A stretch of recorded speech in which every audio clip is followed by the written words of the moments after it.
Chris, and this is Top Teacher Tips. In this video, I'm going to be giving you 10 tips to help you make your online lessons more fun and engaging. Tip number 1 is to present your best self online.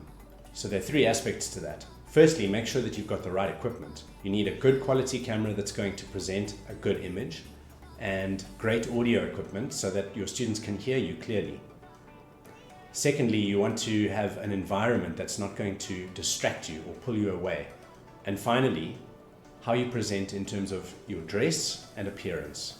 Make sure that you're dressed well and in accordance with what might be the requirements for you to teach with that particular client. Tip number 2 is to be present. Now you want to make sure that your students can really feel that you're there and present with them in the classroom. And something that helps with that is to start to practice looking at the camera when you're talking. It can be natural for you to want to look at the image of your students, which is in the middle of the screen. But to connect with them, you actually need to look at the camera when you're talking. Another great way to do this is to really lean into and practice active listening. Hear what your students have to say and give them the sense that you're there with them, listening and responding in a way that communicates that. Tip number 3 is to find out what inspires your students. Now this comes right off the back of active listening. If you're really hearing your students and understanding what they respond well to, then you can work with that to develop the discourse in the class. Tip number 4, try to break the class up by using short videos that relate to the content. In your preparation time, if you know what the lesson's about, pop online and see if you can find some appropriate videos that relate to the content. And when you show these, it can change the dynamic and break the monotony of a lesson. Tip number 5 is to change things up as often as you need to keep the lesson alive and dynamic.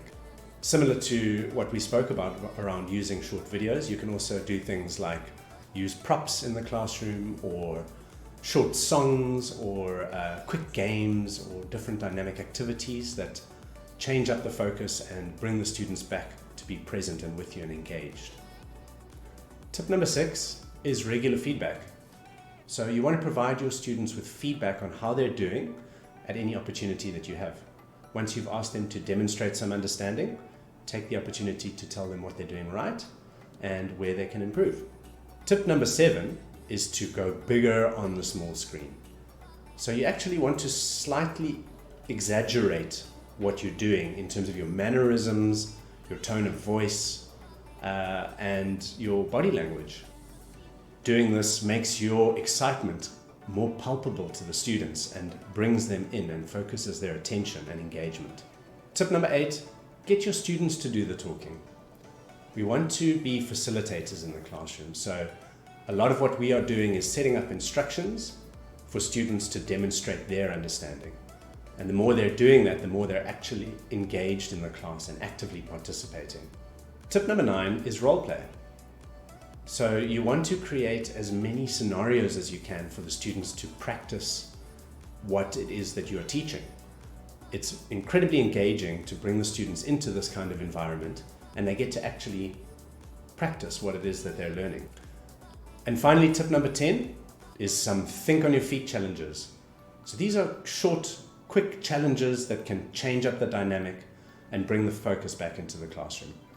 Things like rapid fire Q&A work really well, or to stop and have a short debate.